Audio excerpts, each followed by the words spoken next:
What we need is not more medication, but more education, because the best prescription is knowledge.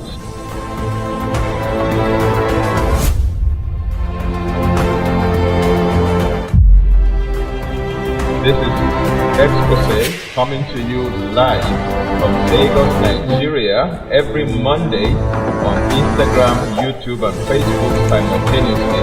I'm your regular host, Tony Akinyemi. Don't forget, what we need is not more medication, but more education, because the best prescription is knowledge.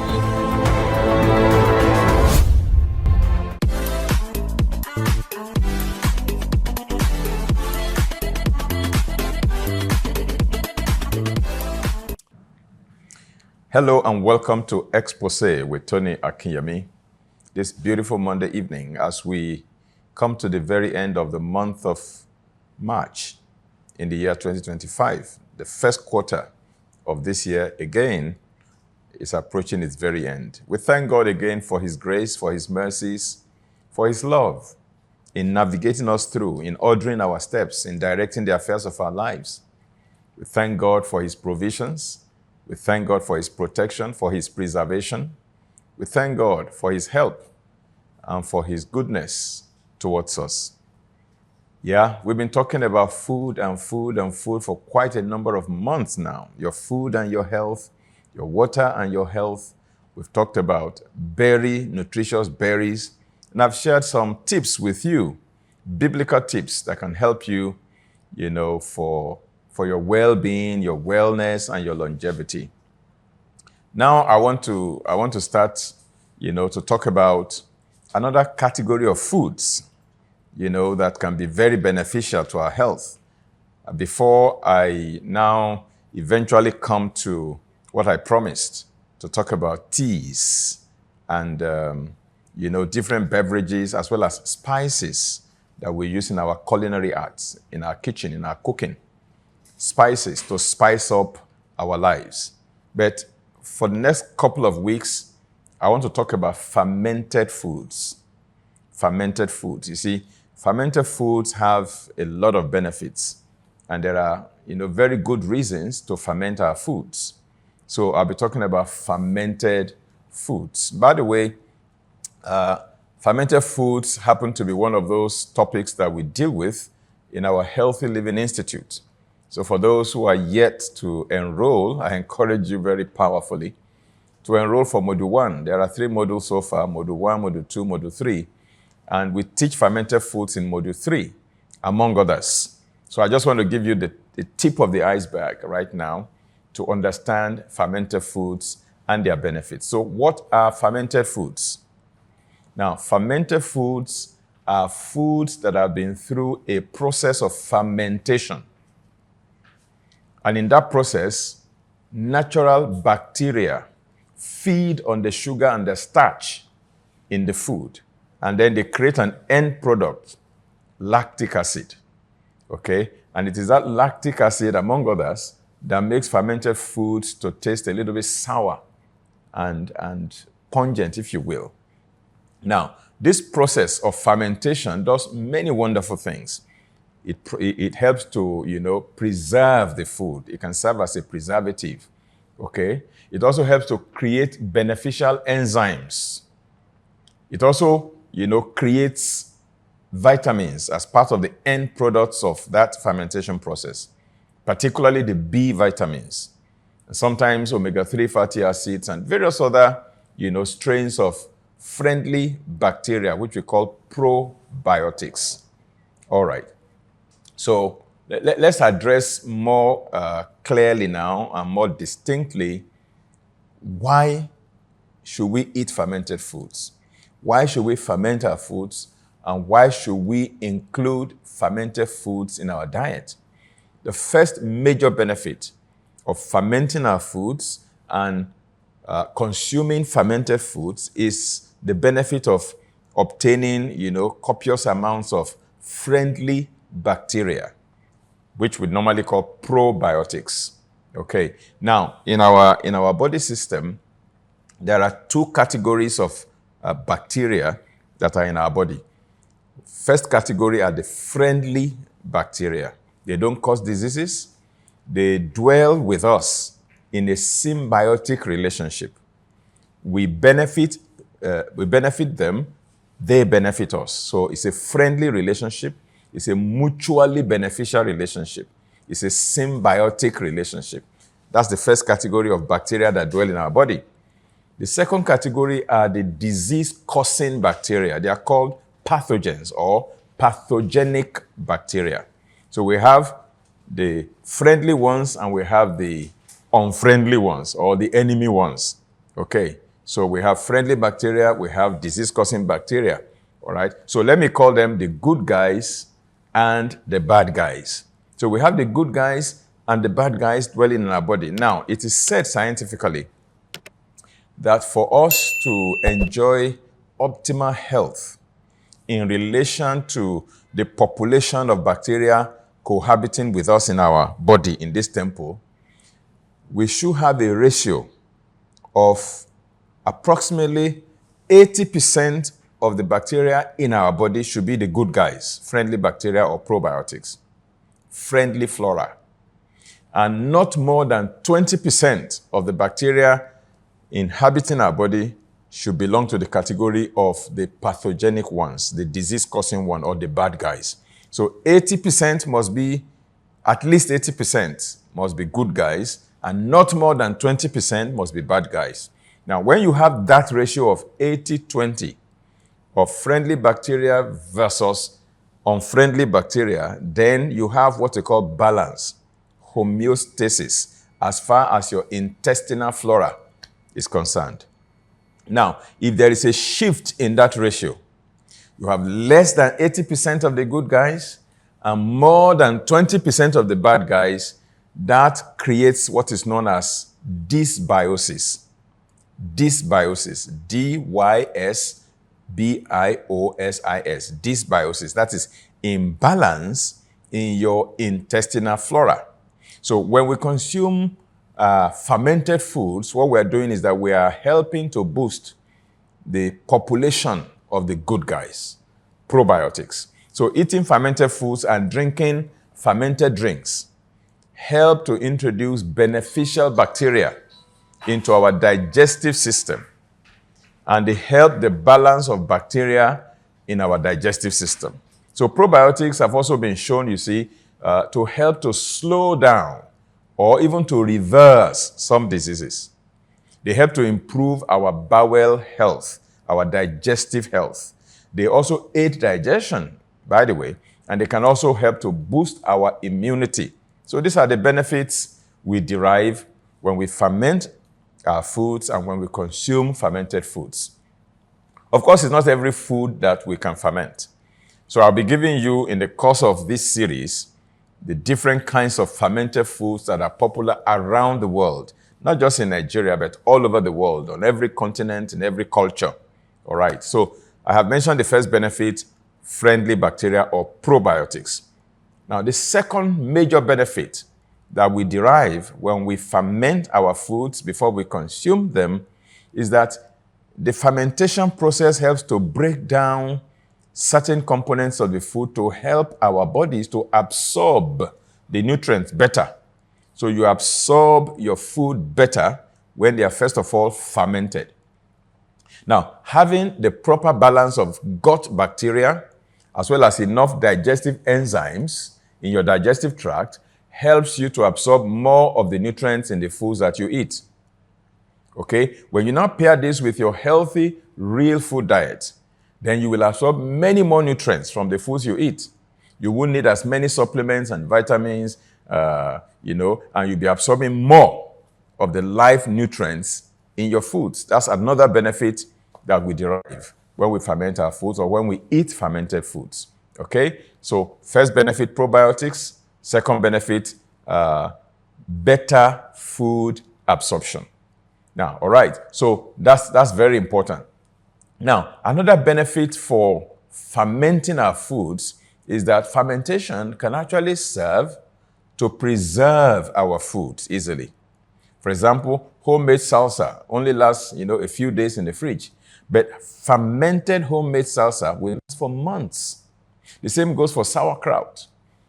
pickles, beets, and other garden foods. Now, fermentation allows you to store these foods for longer periods of time without losing the nutrients like you would with traditional canning methods. Now, in Western Nigeria in particular, or maybe all over Nigeria and some parts of West Africa, we ferment certain foods and they last for very long.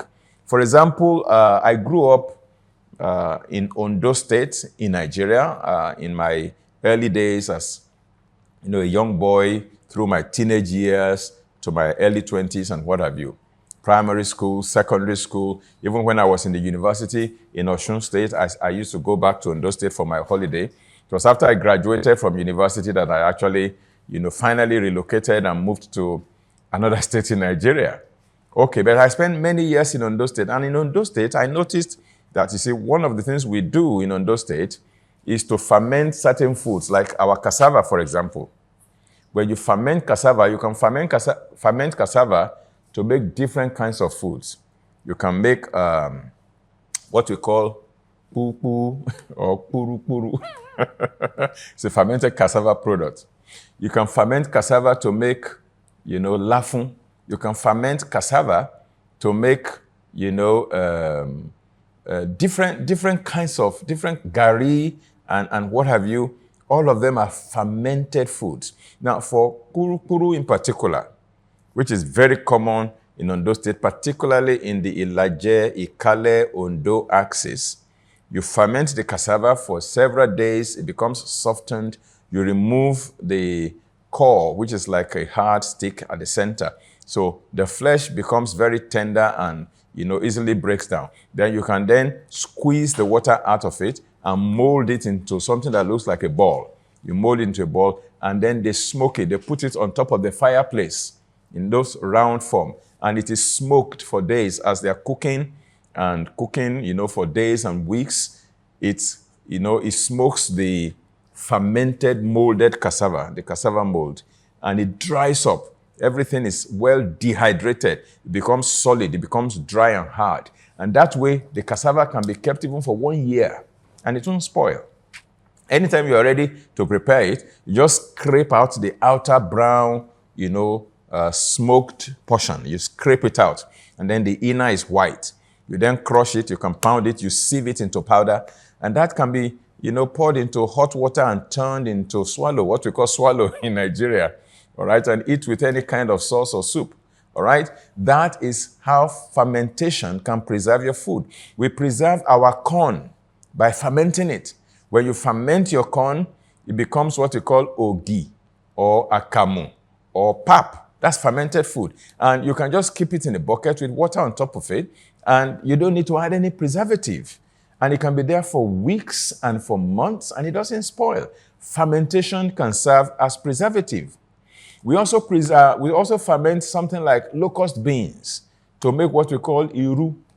That's fermented food. In Nigeria, we also ferment even our type of melon seeds in Nigeria, and we make what we call ogiri. That is also very common in Ondo State in particular, in Nigeria. These are fermented foods, and the fermentation process helps to preserve. It serves as a preservative, all right? These are some of the reasons and some of the benefits for fermenting our foods and for eating fermented food. All right, let me highlight what I have said so far before we go on a short break. First is that when we ferment our foods, it helps to generate friendly bacteria, to boost the probiotics in our guts, to prevent dysbiosis. Number two is that it breaks down the food and makes them more digestible and makes the nutrients more available for absorption in the body. All right, it also helps, to preserve our food and for them to last longer without adding chemical preservatives whatsoever. Nothing added. It's just the fermentation process that helps to preserve it and increase its shelf life. Okay, we're going to go on a short break, and when we come back, we will continue this wonderful conversation regarding fermented foods. Don't go away. I'll be back shortly. Don't forget, what we need is not more medication, but more education. For the best prescription is knowledge. Across our communities, there are bright young minds brimming with big dreams, children eager to learn, grow and contribute to society. Yet, the burden of unpaid tuition and the fear of dropping out threatens their future. These are the children of widows, widowers, orphans, families displaced by life's challenges, and those struggling with poverty. The Reverend Tony Akinyemi Scholarship Foundation is on a mission to give hope to the hopeless, to lift the burden of struggling families, and to bring peace to young hearts through the gift of education. Back in 2018, I was a secondary school dropout due to financial breakdown. I could not afford to pay my external exam fee. I'm an indigent student and I'm in damn need of financial support because I realized that my mom can't cope with paying my school fees anymore. Your donation can help these brilliant students pursue their education without fear. It's more than a scholarship, it's hope, peace, and a brighter future for families in need. Join us and be part of this life-changing mission. Donate today.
Welcome back. This is still Exposé with Tony Akinyemi, brought to you by the Shepherd's Flock International Church.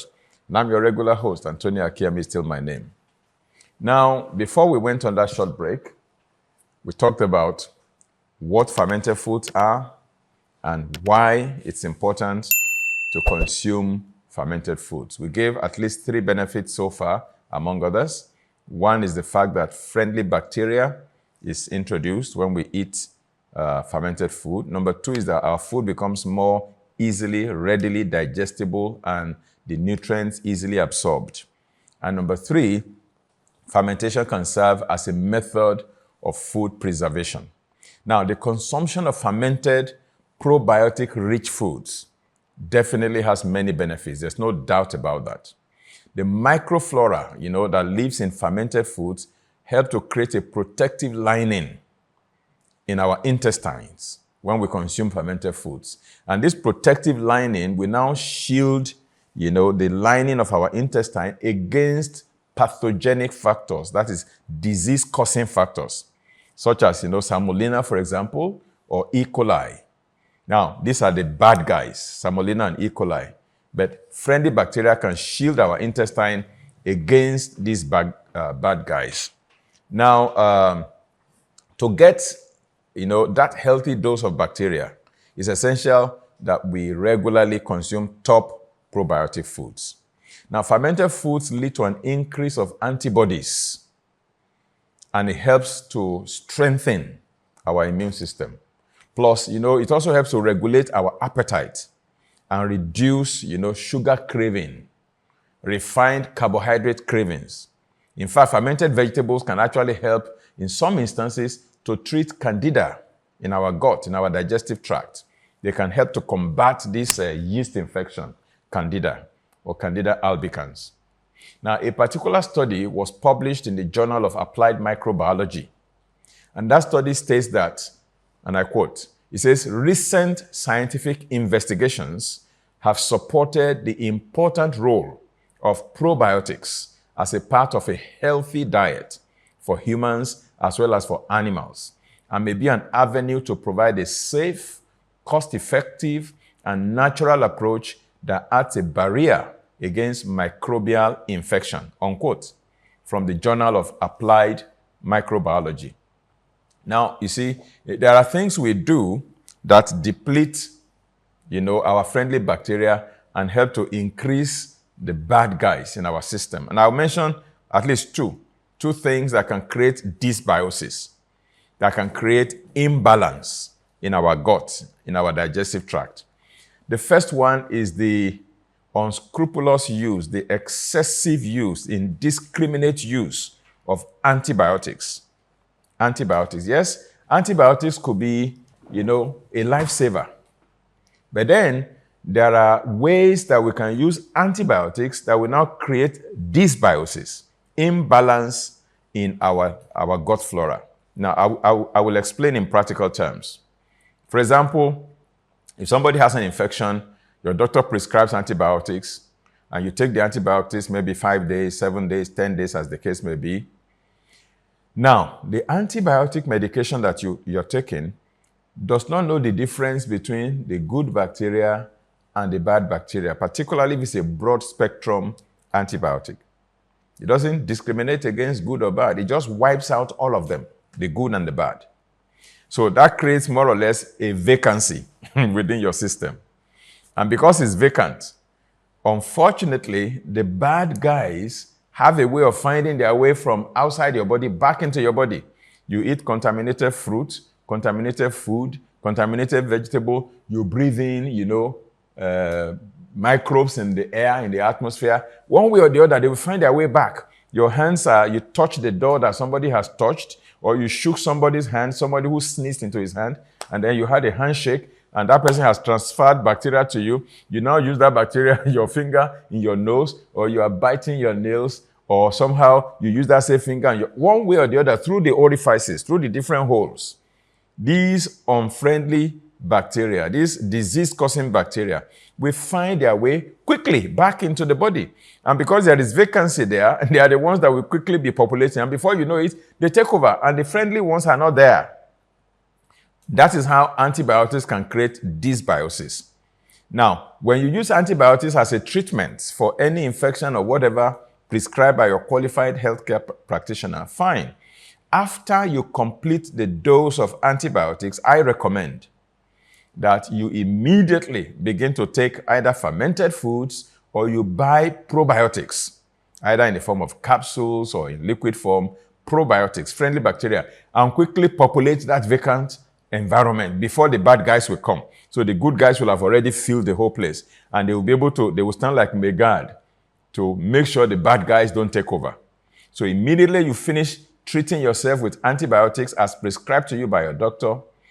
Once you complete the antibiotics, 5 days, 7 days, 10 days, as the case may be, immediately after, begin to take fermented foods or probiotics to populate the place. If you don't, the bad guys will come and the bad guys will take over the whole place. See, that is one problem. Now, in the past, conventional doctors never used to believe in probiotics. I remember in the 1990s, in the early 2000s, in 21st century, I had conversations with some doctors and they would say, we don't believe in probiotics. We don't believe in probiotics. But recently, I'm seeing conventional MDs, medical doctors, also prescribing probiotics. It's catching up now. Everybody is beginning to see the benefits. And that's good news. That's good development. All right? So that is one thing. Then another way that antibiotics actually help to create dysbiosis or imbalances in our microflora, in our digestive tract, is when our food chain, carries a lot of antibiotics in the food that we are being sold. For example, people raise, fish, particularly like catfish. They use GP tanks, they use drums, they use pools to raise fish. And they put like thousands of fish in one GP tank. And those fish, because of the population, they injure one another. So there are wounds on their body that they cause for one another because of the thick population in the place where they are being raised commercially.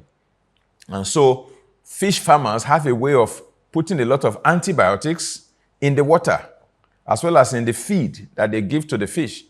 And so you find that the fish will continue to eat a lot of antibiotics over their lifespan until they are mature enough for harvest. So by the time they harvest them and bring them to the market, that fish is a warehouse of antibiotics. Yeah? You heard me right. Similarly, with other commercially raised animals, whether poultry or sometimes even ruminants like cows in particular, the feed that they give to them, they load it with antibiotics. In fact, they have also found that sometimes when they put these antibiotics in their feed, it actually helps them to grow rapidly. Another benefit that the farmer derives, because they want the animal to reach market size quickly. The animal that should have taken 6 months to become very big, in 4 months, they can achieve the same thing. So they pump antibiotics into the feed formulation to help prevent infection and help rapid growth of the animal.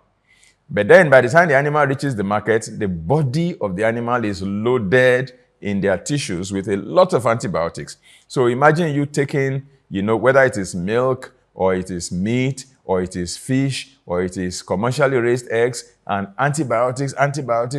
So you are feeding on antibiotics almost on a daily basis all year round when you eat those commercially raised animals. Meanwhile, antibiotics, normally speaking, your doctor will not prescribe antibiotics for you for more than a few days. You're supposed to take them for just a few days, not for very long. But imagine you now taking antibiotics from your food because it has infiltrated our food chain, and you take it for 1 month, for 2 months, for 1 year. That is definitely going to create imbalances in your body because it will be killing off the good bacteria, the bad bacteria, and then the bad ones will find their way back into your body. That's one way that we create dysbiosis, or that we deplete our gut-friendly bacteria. The indiscriminate use, unwise use of antibiotics, okay? And some people don't even wait for their doctors to prescribe for them in the third world countries. They just go to the pharmacy and buy antibiotics and they start taking it at the slightest, feeling of infection. That is going to create, imbalance. That is going to deplete your gut-friendly bacteria. A second way by which we create dysbiosis, we create imbalances in our digestive tract, is by drinking chlorinated water. Yeah, you heard me right again. I did a series on your water and your health. And one of the things that I spoke against at that time, even though some people argue that it has its own benefits when you chlorinate your water, all right? Of course, the argument is there. You can go and check, my previous episode on your water and your health. Yeah, those who argue for chlorination of water have their points. But overall, when you look at the overall picture, personally, I think water chlorination is not the best option for purifying our water. And one of the reasons is that when you drink chlorinated water, apart from killing germs, it also kills friendly bacteria in your GI tract, gastrointestinal tract, in your gut. And then it ends up creating dysbiosis, imbalances in your intestinal flora. And once there is dysbiosis, don't forget that the friendly bacteria you have in your gut constitute part of your immune system because they are there to perform certain functions. They also constitute part of your friends that produce certain vitamins for you. These friendly bacteria that live in our guts, they help to produce vitamin B12. They help to produce vitamin K2 as their own waste product, byproduct of their food metabolism. When they eat the waste products in our own digestive tract, what is waste product to you is food to them. After you have eaten your food, digested your food, you have absorbed the nutrients you want. The waste that you want to poo-poo, that keeps going down, and gets into your colon and then to your rectum before you finally pass it out as poo-poo. That waste product is waste product to you, but it is food to those friendly bacteria. Food to them. They feed on those waste products of yours. And when they feed on those waste products of yours, they create their own waste product. And their own waste product is vitamin B12, vitamin K2, which is vitamin for you. So you see how we are in a symbiotic relationship.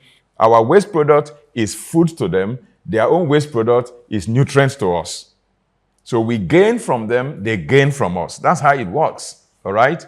And so when you drink chlorinated water for a prolonged period of time, you will be destroying your friendly bacteria, intestinal flora, and you will be creating dysbiosis. You will be depleting your gut-friendly bacteria, and that's not good because the protective coating that they provide will be missing. The vitamin B12 they provide will be missing. The vitamin K2 they provide will be missing. The breakdown of fiber and other things in your digestive tract to help regular bowel movement so that you are not constipated, that service will be missing when these friendly guys, the good guys, are no longer there because chlorinated water has wiped them away because chlorine is toxic to them. It destroys them. You see, that's why, when people argue that, okay, the chlorine will destroy disease-causing bacteria that is coming into your body so you don't get cholera, you don't get those things, fine. You have solved one problem. But by the time the chlorine gets inside your body, it also kills your friendly bacteria inside, so you don't also get the benefit that you're supposed to get from those friendly bacteria. You see how we need to weigh everything, holistically to be able to decide whether we should chlorinate our water or not. For me, the verdict is that we shouldn't chlorinate our water, particularly because there are other methods to purify our water, apart from water chlorination, that can achieve the same end without the downside, all right? So this is how far we go today with fermented foods.